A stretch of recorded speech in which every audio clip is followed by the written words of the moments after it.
সূরা আহজাবের 40 নম্বর আয়াতে নবী শেষ এই কথাই প্রমাণ করে যে রসুল ব্যবস্থা আছে। ডিসেম্বরের 28 তারিখ 2025 সালে এই মুহূর্তে আমি আছি সুনামগঞ্জ জেলার দরুরিয়া বর্ডার হাট। এটা বর্ডার বাজার মিলে পরিচিত, ভারত বাংলাদেশের যৌথ বর্ডার। ভারত থেকে কিছু লোকজন আসে ওই পাশটাই, তারা কেনাকাটা করে, আর এইদিকে বাংলাদেশের, এই জন্য এটা বর্ডার বাজার বলে। তো আমাদের পিছনেই ভারতের যে বর্ডার দেখা যাচ্ছে ওটা ক্যাম্প আছে, বিডিআর ক্যাম্প, ভারতের যে বর্ডার গার্ড থেকে ওদের ক্যাম্প। আমাদের বাংলাদেশের সীমানার এই সীমানা আমরা দাঁড়িয়ে আছি 1213 ফ্ল্যাট নম্বরের পাশে আমরা দাঁড়িয়ে আছি। এটা তো একটা ভালো লাগার একটা পরিবেশ। তো একটা বিষয় নিয়ে আমি একটু কথা বলতে চাচ্ছি। বর্তমানে বাংলাদেশের বা পৃথিবীর মানুষ সবচেয়ে বেশি ক্ষতিগ্রস্ত হচ্ছে একটা ভুল ব্যাখ্যা, ভুল বুঝের কারণে। রাসূল সম্পর্কে একটা ভুল বুঝ থাকার কারণে পৃথিবীর মানুষ ধর্মীয় দৃষ্টিভঙ্গি থেকে বেশি ক্ষতিগ্রস্ত হচ্ছে। সেটা হচ্ছে এরকম যে ইহজগৎ এবং পরজগৎ, পরজগতের মুক্তিদাতা একমাত্র আল্লাহ। সে পরজগতে কোনো রসুল লাগছে না, কিন্তু সেখানে আল্লাহ পাকই সরাসরি থাকছে।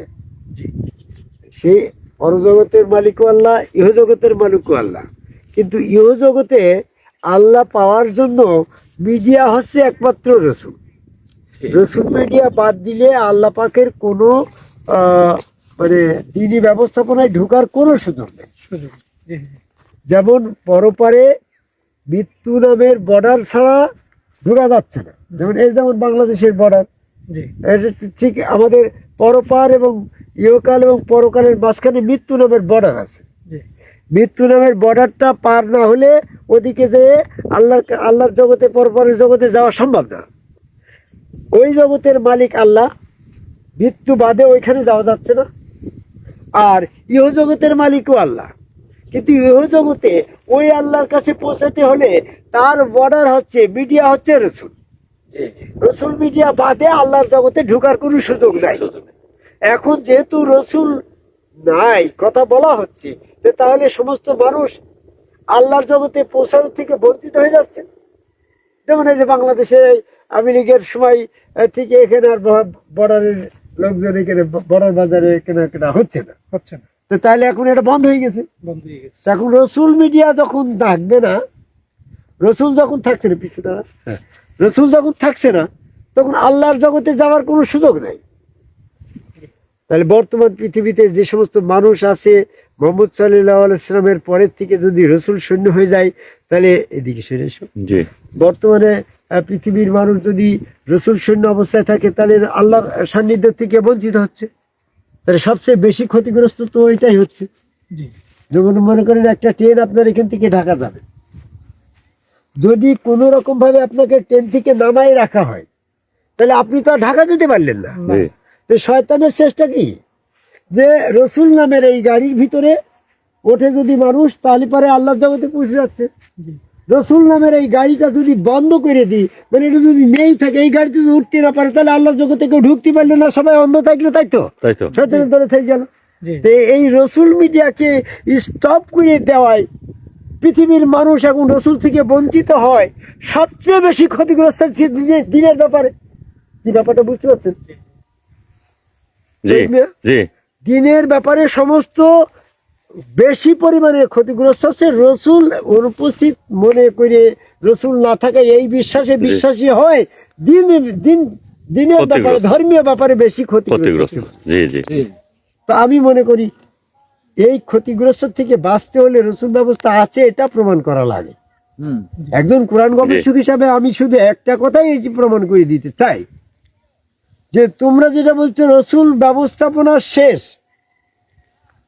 রসুল ব্যবস্থাপনা যদি শেষ হতো, তাহলে সূরা আহজাবের 40 নম্বর আয়াতে নবী শেষ কথাটা বললো কেন? রসুল শেষ কথা বলে দিলে হয়ে যেত। যেহেতু এখানে নবী শেষ কথা বলা রয়েছে, এই নবী শেষ করা, নবী শেষ এই কথাই প্রমাণ করে যে রসুল ব্যবস্থা আছে। যদি রসুল ব্যবস্থা না থাকতো, তাহলে এখানে রসুল শেষ কথাটা বুঝতো।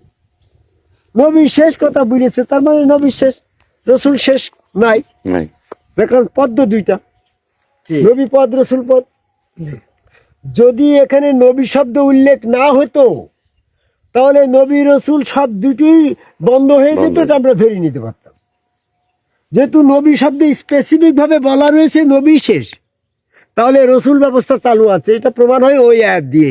জি এখন যদি রসুল ব্যবস্থা এখন না থাকে তাহলে আজকের মানুষ কয়েকটা কোরআনে মানে রসুল আল্লাহর জগৎ থেকে বঞ্চিত হয়ে যায় এবং শাস্তির থেকে রেহাই পেয়ে যায়। কারণ রসুল না পাঠিয়ে আল্লাহ কাউকে শাস্তি দেবে না। সূরা বনী ইসরাঈলের 17 নম্বর আয়াত, তো রসুল না এখন শাস্তি নাই, তাহলে ফাঁকা মাঠে সব ব্যস্ত চলে গেল, বিনা কারণেই ব্যস্ত পাওয়া যায়। তা আল্লাহ তো এরকমভাবে সুযোগ যদি আমাদের জন্য দেয়, তো তাহলে আবু জেহেল বলবে যে ওই পিরিয়ডে যদি আমার জন্ম হইতো তাহলে তো আমি নবী মোহাম্মদ সাল্লাল্লাহু আলাইহি সাল্লামকে অস্বীকারও করতাম না, কাফেরও হতাম না। তো আমার আল্লাহ ওই সময় জন্মটা না দিয়ে আমার আল্লাহ আমার পর জুলুম করেছে। তা আল্লাহকে তো কার পর জুলুম করে না। কাজেই রসুল ব্যবস্থাপনা এখন আছে, এটা আমাদেরকে শয়তান প্রবঞ্চিত করছে যে রসুল নাই, তে আছে রসুল বিশ্বাস করলে যারা, তারাই রসুলের হাত আল্লাহর হাত, রসুলের পাল্লার পর রসুল স্রোতে আল্লাহ বিশ্বাস করে সেজদা ভক্তি দিয়ে আল্লাহর জগতে পৌঁছে গেল। এই জন্য তারাই হচ্ছে মুক্তির পথে আছে। তাহলে আদম কাবাই সেজদাকারী এই সম্মুখ গুরুগণ রসুল, যার যার গুরু তার রসুল, এই বিশ্বাসটা আমাদেরকে অর্জন করার দরকার। আর মৃত্যুর পরের জগতে পৌঁছাতে হলে আমাদের যেমন মৃত্যুর পরে মৃত্যু নামের বর্ডার দিয়ে পরপারে যেতে হচ্ছে, আর রসুল নামের রসুল মিডিয়ার মাধ্যম দিয়ে আল্লাহর জগতে পৌঁছাতে হচ্ছে। এই জন্য আমাদেরকে যার যার গুরু তার রসুল বিশ্বাসী হয়ে সেখানে সেজদা ভক্তি দিয়েই আমাদের মুক্তির পথ। জয় গুরু। জয় গুরু।